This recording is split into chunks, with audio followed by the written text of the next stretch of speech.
That's a pretty good pick.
On backlog, been gone for way too long.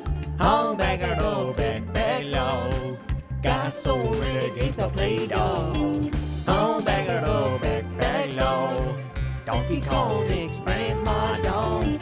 On backlog, me and Carlo been fucking since dawn. On backlog, did you know that Carlo wears thongs? On backlog, I really fucking hate this song. Yeah.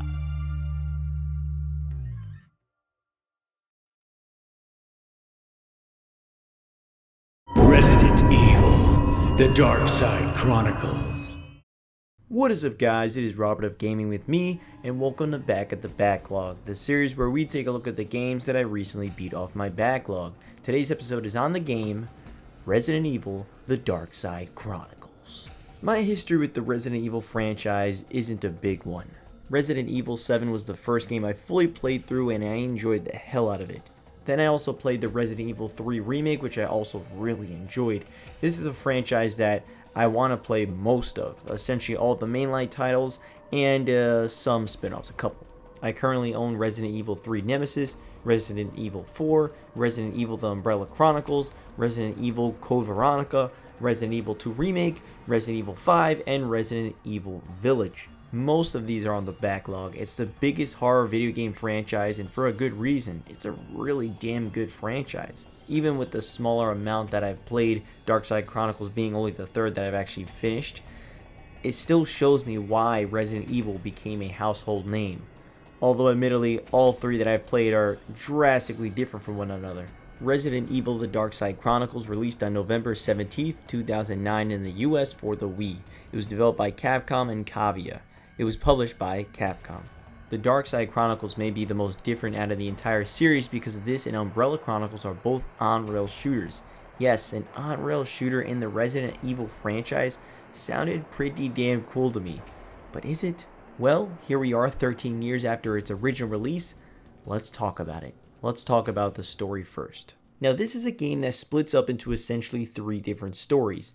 Memories of a Lost City is apparently a retelling of Resident Evil 2, in which you follow the characters Leon and Claire through Raccoon City to find answers, help this girl named Sherry, and get the hell out. Game of Oblivion apparently retells Resident Evil Code Veronica, in which you follow the characters Claire and Steve in an attempt to escape Rockfort Island. Then finally, Operation Javier is one that you'll bounce back into every so often. This apparently takes place 4 years after the events of Resident Evil 2, where you'll follow the characters Leon and Jack to search for this guy Javier, but soon turns into an escape mission with Javier's daughter Manuela. Each of these scenarios are all genuinely engaging and very cool to go through and see the chaos unfold. Right off the bat, visually this game is pretty damn impressive to me. This is probably the best looking, more realistic visuals on the Wii. Ignoring the lower resolution, there's a lot of environments that could have easily been on the Xbox 360 or PS3 during the time. In terms of gameplay, like I said, this is an on-rail shooter. which if you don't know what that means, essentially you aren't controlling the movement of your character, only where you shoot. The entire game directs you, your camera angle, everything other than your shooting. This allows developers to create set pieces in a way no other genre really can. Wait a minute. I was able to walk around freely. Did you not play the same game again? Yes, I did. It was Resident Evil. The Darkside Chronicles. Resident Evil. The Darkside Chronicles? Bro, I thought we agreed on Resident Evil. Just let him be. On-rail shooters provide that tightly designed, visually stunning, and over-the-top level design, but they just don't make a lot of them anymore. On-rail shooters have mostly been just in arcades with some console releases here and there, but with the Wii, there was a slight resurgence in the genre because of the Wiimote. With the IR sensor, you're able to point at the screen and just aim anywhere. This allowed the Wii to be a home to on-rail shooters at home and work just like an arcade cabinet would. I love playing on-rail shooters at arcades, but that same feeling you just couldn't get at home without an extra accessory or something. But with the Wii, you didn't need anything extra. That light gun was in your hand, goddammit! That didn't stop Nintendo from releasing the Wii Zapper though, an accessory that made it feel more like a gun, but I didn't have that when I was about to play the Darkside Chronicles. I wanted to further that experience though, so I looked up the Wii Zapper online and instead found this. Yes, now this shit looks like a goddamn gun. Actually holding it and shooting down zombies with it felt amazing. Is it necessary? No, not at all. Is it fucking cool? Fuck yeah! It's like I'm on a theme park ride at my own house. That's amazing. It just adds to the immersion and fun. And Resident Evil, the Darkside Chronicles is a lot of fun. Most chapters are fast-paced with non-stop action and really well-designed set pieces. While many on-rail shooters have a pretty static camera while moving along, the Darkside Chronicles treats the camera in a first-person perspective. I love this idea, seeing everything through the eyes of the character I chose. For some, it may be a bit dizzying, but it never was for me. I thought it was an incredibly creative choice. With this, they were able to create a lot of moments of tension with characters taking their time around hallways as you sit there anticipating for the next creature to pop up. While there is action majority of the time, there's also time for suspense to build up or heal yourself or prepare for whatever may be next. In terms of ways to take out enemies, you'll earn a whole assortment of guns to choose from over the course of the adventure.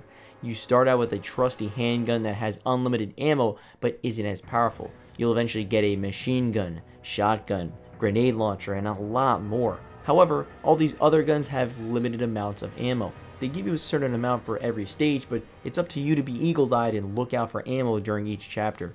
I love the idea of constantly keeping an eye out for extra ammo or health. It makes every second count. You always gotta be ready because if there aren't monsters around, there might just be some helpful items to aid you along the way. Not only that, but you'll be collecting gold that allows you to upgrade many different parts for every single weapon, like upgrading its power, reload speed, or even the rate of fire. For me, I focus on upgrading the handgun to its full power since it has unlimited ammo. It'll just help me out in the long run, which it very much did. This definitely allows for some really good replay value, as I could see a good amount of people trying to upgrade all the weapons and striving for a higher score and a higher grade at the end of each chapter.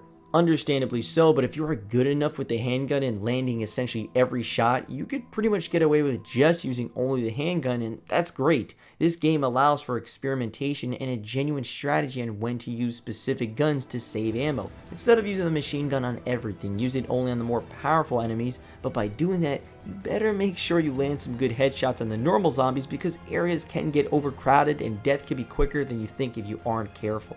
Although I've noticed that dying sometimes is just a better strategy, as restarting at a checkpoint refills your entire health.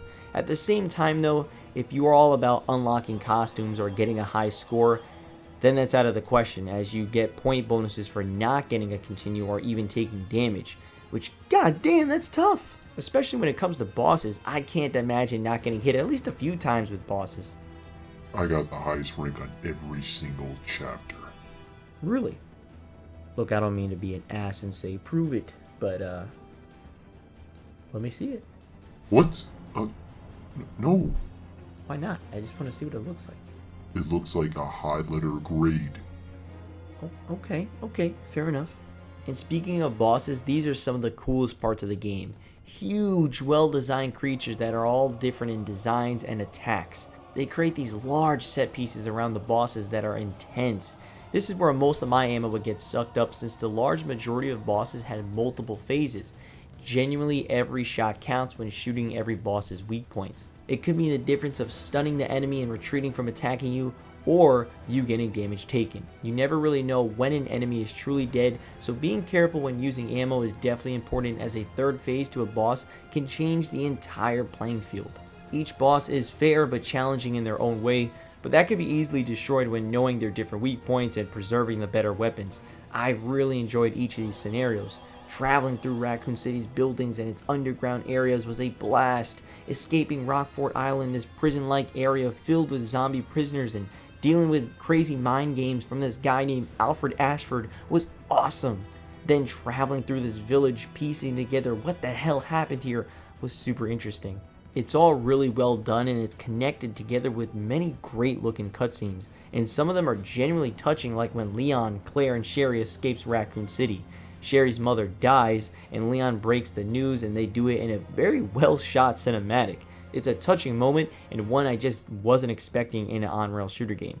There was clearly a lot of love put into the cinematics and connecting different storylines, which admittedly I didn't know a lot of since I haven't played much of the mainline numbered games. Really, the only negative with this game is that sometimes you'll backtrack through the same corridors in certain chapters, which can make it feel repetitive. It just slows down the pacing of the game and honestly feels like padding, which is a shame since everything surrounding those parts are perfectly paced. It's a surprisingly longer game, taking about 10 hours for me to finish, which is definitely longer than a typical on-rail shooter, which I was definitely happy with. Since most of the journey are unique set pieces, different locations, variety of enemies, interesting cutscenes, I didn't mind the longer length. Besides the occasional backtracking, they did an awesome job with this package. It even includes this archive section that features a character model viewer with detailed descriptions on characters and enemies. You could rewatch cutscenes, complete challenges. It's a really solid package they made. I'm gonna have to check out the cutscenes from one of you guys, because clearly I missed it. From here on out, just show me the game you're playing just to make sure it's the right one. Sure. Look, when you guys play Resident Evil, I'll play the Darkside Chronicles. Alright, yeah, that sounds good. I'm now going to talk about the ending just to let you know. Operation Javier's final few chapters is the end of the game. Leon and Krauser have learned that Javier has treated his daughter Manuela with the T. Veronica virus to cure this terminal illness. However, the T. Veronica virus has a fatal flaw that takes over the host and mutates into abominable creations. Because of this, Javier has been kidnapping and killing girls that are around Manuela's age and would transfer vital organs to Manuela. This has been able to keep the virus away from taking over. It's a pretty damn dark truth for Manuela to live with, knowing she's alive because of many other women being murdered.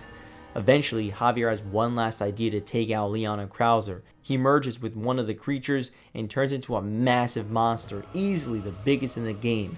Now this is the final battle. It's an epic battle as you dodge the incoming attacks, shooting this giant's face, slowly taking down its health. Eventually, Manuela realizes she has the power to throw fire essentially with the T. Veronica virus. Apparently the blood from the virus combusts, allowing her to throw her blood to burn Javier. It was great being able to work together with Manuela as you shoot the Javier creature hybrid legs down to the ground. The virus starts to fully take over Javier's body with some intense imagery of him trying to squeeze out of this creature, clearly having made the wrong decision. Then I start using all of the big weapons in my arsenal I had. This was the final phase to end this dumb ass's life. Blood fire thrown, 1,000,000 shots taken, and this thing falls to the ground. Javier says, "Kill me." And without hesitation, I take the final shot. Javier combusts into flames and it's over. Leon, Krauser, and Manuela hop aboard a helicopter to safety, but Manuela says she's losing a lot of blood. Then she ends up thanking Leon and fading away into fire particles. She doesn't mind this, since at least this means she won't lose her soul by dying this way. Leon delivers a final monologue questioning how Manuela never lost her conscience. He says, The virus continues to grow, altering its form, strengthening perpetually, until the day it can be destroyed. In our bodies, in our souls. Then the credits roll. What an epic final boss. I love that whole team up with Manuela. It's an awesome boss fight with a crazy design. When you finish the game, you unlock a secret chapter where you verse a bunch of tofu. Yes, goddamn tofu. It's random as hell, and I gotta say, I love that they included that. That was Resident Evil The Darkside Chronicles. That was a fucking awesome game. It greatly surpassed my expectations with the interesting first-person perspective camera, the incredibly well-paced set pieces, and the surprisingly solid cutscenes and stories. This was an on-rail shooter game that just couldn't be done at an arcade somewhere. This was made for a console experience, and I loved it for that. Overall, I'm going to give Resident Evil The Darkside Chronicles a... I'm probably going to have to wait another 13 years for a brand new Resident Evil on-rail shooter, aren't I? Out of 10. For real though, they just don't really make on-rail shooters anymore. It's a damn shame because it's a cool ass genre. Like I said, the Wii was perfect for that genre, and we definitely will be checking out more of them in the future, including the Umbrella Chronicles, which actually came up before the Darkside Chronicles. So I'll be curious to see how that is. They did eventually release these two games on PS3 like years later, but without the Wii, these games would just not exist. If you know me, I love that console. Developers took creative risks and released unique games on the Wii. This is for sure not the last time you'll hear me say that. Anyway, that's it for today. Thank you so much for watching. Share this around as these videos take so long to make. Have you played Resident Evil The Darkside Chronicles? Did you like it? Did you not like it? Let me know down in the comments below, and I'll see you guys next time. Resident Evil The Darkside Chronicles was a fantastic on-rail shooter, but it is officially out of the backlog.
Please, help me.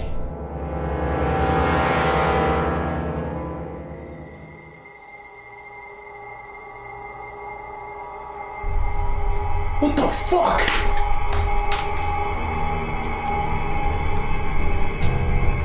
Fucking tranquilizer.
Help me.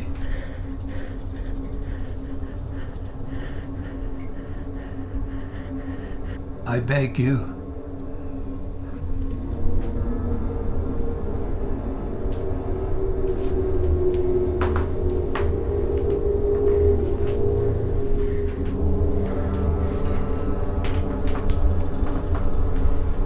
And if you turn into a son of a bitch like that, Please. I have your next game.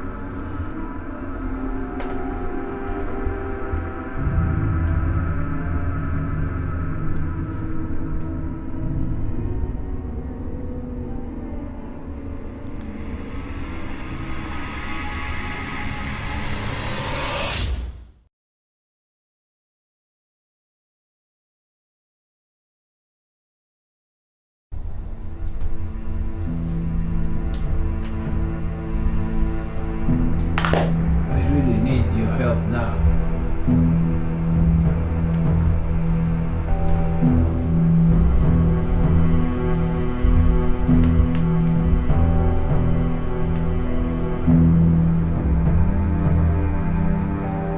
Please.